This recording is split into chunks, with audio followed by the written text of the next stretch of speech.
UCLA and Chip Kelly got another in the portal. They're beefing up on the line, and they're taking advantage of Coach Prime. Let's talk about it on Locked On UCLA. You are Locked On UCLA, your daily podcast on the UCLA Bruins. Part of the Locked On Podcast Network, your team every day.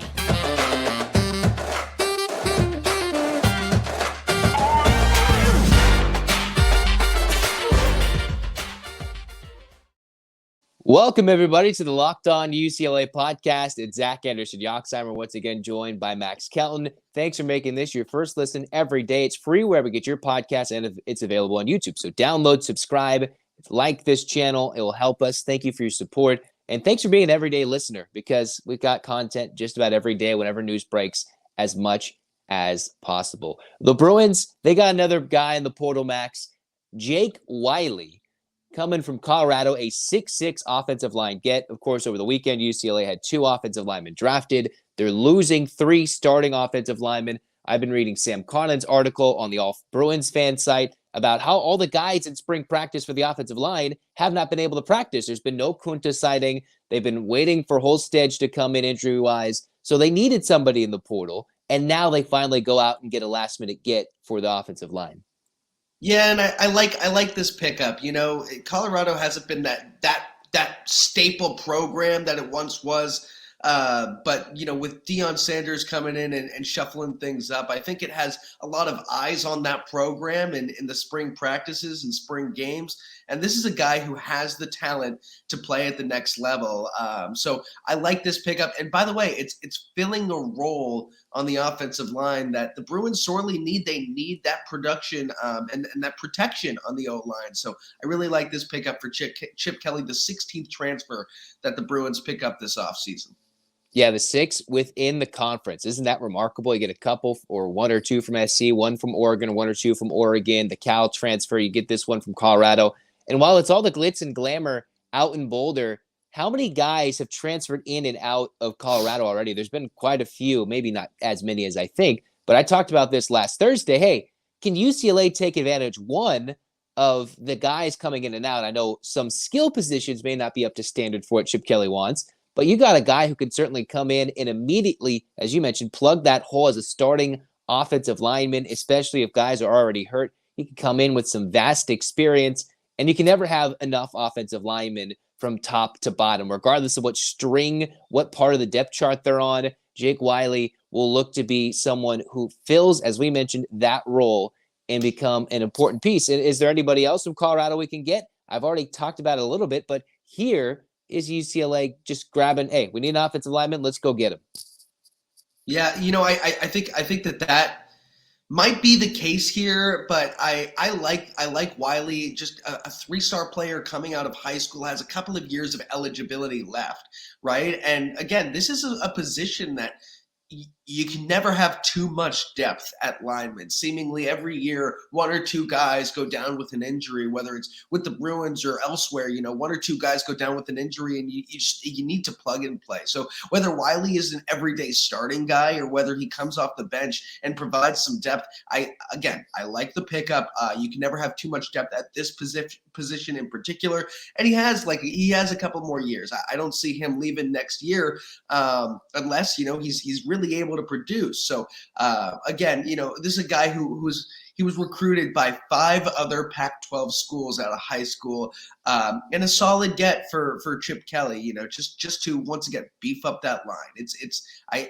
I like the recruiting tactic to go after other Pac-12 programs and pick away pieces that make them strong. So Deion Sanders lost another one, and it seems like there are a lot of pieces in and out from that program. I think they just got 3 transfers but lost 6. So, curious to see how he's building over there at CU.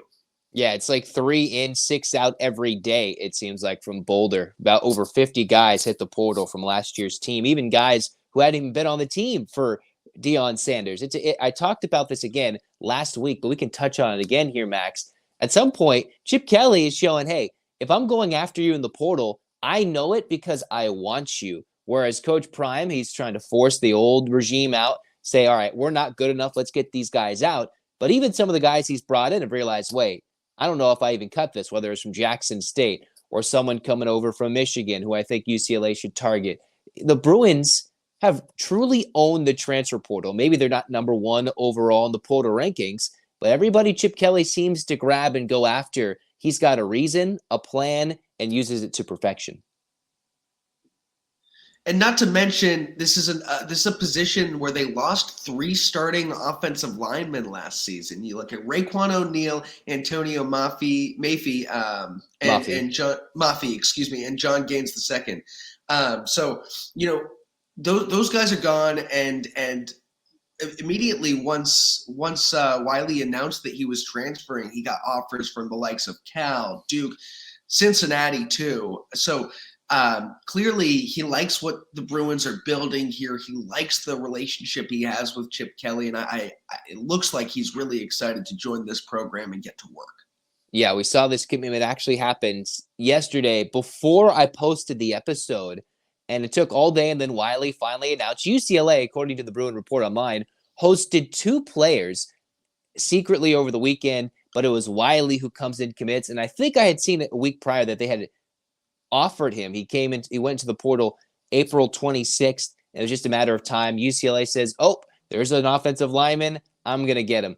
And funny enough, if you think about it, how many of these teams did UCLA play last year? And Chip Kelly's gone and grabbed opponents' players.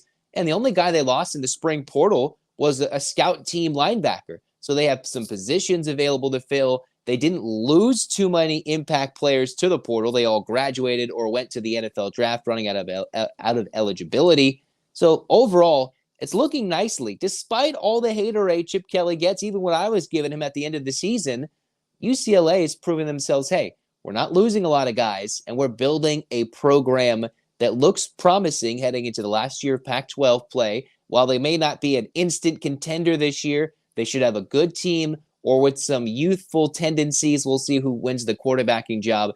And then into Big Ten play, I'm pretty excited, Max. Yeah, I'm with you there. And I think that this is a stepping stone type of season to develop and ramp up heading into Big Ten play. While the Pac-12 is one of the premier conferences in football, I think the Big Ten is again, it is a step forward. And I'm really excited to see how this year prepares the Bruins and Chip Kelly's team for what's to come in the Big Ten. Coming up, we're going to talk UCLA softball. They are red hot this week. Not this week. They've been red hot. So we'll get Max to give us an update on that. But first, let's tell you more about FanDuel. Because if you haven't heard enough about FanDuel already, if you're a new customer right now, you've got to head to FanDuel during the NBA playoffs and check out the no sweat first bet up to $1,000 back in bonus bets if your first bet doesn't win. You can get on a safe and secure app. You can get paid instantly. There's great promotions every day. There's no better place to bet on all the playoff action than America's #1 sportsbook. Visit FanDuel.com/lockedon. Again, take a listen to this if you're listening. FanDuel.com/lockedon right now to get a no sweat first bet up to $1,000 back in bonus bets. FanDuel is an official sports betting partner of the NBA, and they are also a sports betting partner with us here at Locked On. Cruising on into segment 2 of Locked On UCLA, Zach and Max back at it once again. Max was rocking it out of town last week, but now he's back in town. And here we go. It's already the month of May. How crazy and how quickly this 2023 year has gone, which means it's coming up on postseason play just around the corner in softball. UCLA isn't there yet, but they are thriving at the end of the regular season. Yeah, no doubt about it. And this is a team that has been thriving all year long, but boy, hitting its stride at the perfect time. Look, it's 21 wins in a row for the Bruins. They just swept number 23 Utah and then continued that Utah streak and trounced BYU 7-2. So 4 wins in 4 days in Utah. And that's a really good road trip for the Bruins, but they've been doing it, right? 21 wins in a row, So this team is 48-4, I believe, this season, which is just magnificent. Number 2 in the country, right? Megan Faramo owns the most wins in the country with 26. The Bruins batting average, number 2 second highest ranked in the country, I think behind Oklahoma, which is the number 1 team in the NCAA. What I've been most impressed with this last week, well, in game 2 against ASU last week, Charlize Palacios went down with an injury. And then since then, Alyssa Garcia stepped into that starting role at catcher, and she has been terrific at the plate. So Garcia, who really hadn't done much this season, hadn't really produced in almost any way. You look at her work since getting that starting role, she's been lights out at the plate. Her defense is good, but it's her batting that has really impressed. She's 5 for 12 over these last 4 games since getting that starting spot. Not to mention, she's also driven in 7 RBI. Of the 13 she's driven in all season, 7 of those have come in her last 3 games. So she's producing well. When players are on base, she's able to drive them in. And we were really worried because Palacios is a 2-time Pac-12 player, all Pac-12 selection, right? And her going down with that left hand injury, she's out indefinitely. We didn't know what to expect from Garcia and the others who are filling that role behind the plate. But Garcia's been a really good piece, and she has produced in much better than we thought. When she did come into that first game after Palacios went down, she was batting at 205. Now that batting average has already ballooned up to 250, and she continues to impress at the plate. So I'm really happy with that. But top to bottom, this lineup has been great, and the pitching has been there too. Brooke Giannis struggled a little bit, but it looks like she's locked in and has put those struggles to rest. Both her and Megan Faremo are in the zone, and not to mention Taylor Tinsley has been sharp too. So good pitching, good batting. The Bruins are cruising. I have to mention they're 48-4, as you mentioned. They're 21-3 in conference. They finished conference play. They have non-conference matchups this week before the Pac-12 tournament next week. They're 19-1 at home. And who was on the call the one time UCLA lost at home? You're looking at them, right? You were there when they lost, right, Max? I got that correct?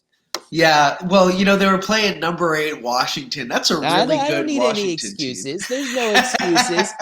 Everybody listening and watching to this podcast can go blame Max Kelton. He was on the call during the one home loss this year. He wasn't at Oklahoma, so I'm not going to give him extra slack for there when they played Oklahoma in the Mary Nutter at the end of February.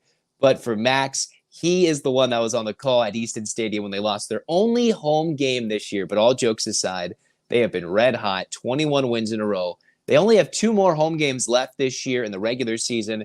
They get to host San Diego State and LMU on a somewhat split doubleheader on Friday in an odd, quirky end to the regular season. They just beat BYU the other day, 7-2, getting 4 games in the state of Utah. And then next Wednesday, well, it won't be for UCLA, but next Wednesday is when the Pac-12 tournament officially starts from Wednesday, May 10th to May 13th. One wonders how driven UCLA will be to try and win this tournament heading into the NCAA tournament. Oh, they're gunning for it. I mean, this is a team that is highly competitive. It's the first ever Pac-12 tournament. It's the inaugural one, right? So they locked up the 1 seed earlier this weekend in Game 1 against Utah. They locked up the crown for the regular season title in the Pac-12, and they're gunning for the win because not only are they locked in to host a regional and then a super regional because they're a terrific team and one of the best 2 in the country, right? But also because that builds momentum heading into that Women's College Softball World Series. So Women's College World Series, and if you show any sign of weakness, you're going to have teams like Oklahoma State and Oklahoma who will take advantage. And they smell blood in the water. Yeah, they really will. And the only team in non-conference to beat UCLA this season, number 1, Oklahoma, 14-0. So, hey, you want as much momentum as possible. No winning streak is too much heading into that game against Oklahoma, which seems inevitable at this point. In the meantime, we'll cruise on to segment 3 of Locked On UCLA. Going to talk about what's Gulf Shores, Alabama. What's going on there this weekend? The UCLA beach volleyball team heads out to the NCAA tournament. A little bit of a format change. You can probably touch on that a bit more than I can, Max. But UCLA was red hot. They're not as red hot as the softball team is because they did lose last week. They suffered a loss to Stanford in the Pac-12 tournament. But that doesn't mean anything because they're playing at the host Stanford, and they still ended up winning the Pac-12 title, beating Stanford in a revenge, eventually beating Cal in the Pac-12 title matchup, and now they are the best team overall in the country. Yeah, so it's now a 16-team playoff, 17 if you want to count this play-in game, and that play-in game will determine who the Bruins will play. That is against 16th seed UT Martin, 17th seed Texas A&M Corpus Christi. That is tomorrow, May 3rd, and then the Bruins playoff run will get underway on Friday. Again, this is the best team in the country right now, number one in the country, because a couple weeks ago, not only did they beat number 3 USC in 2 straight weeks, then they also beat number 1 TCU, and that TCU team had not lost all season long. So the Bruins have been cruising, and now TCU is the 2 seed and USC is the 3 seed. They're going to be really tough, but I don't imagine the Bruins to struggle in the early rounds. This is a team that's going to make it deeper into the bracket. They have to win, let's see, 1, 2, 3, 4 games. If they can win 4 straight, then they win the title. And, I think that this is a Bruin team that is poised for another national title run. And it's one of 3 or 4 right now who could make a run at a national title in their respective sports. So really exciting time for the beach volleyball program. And I like where they're standing.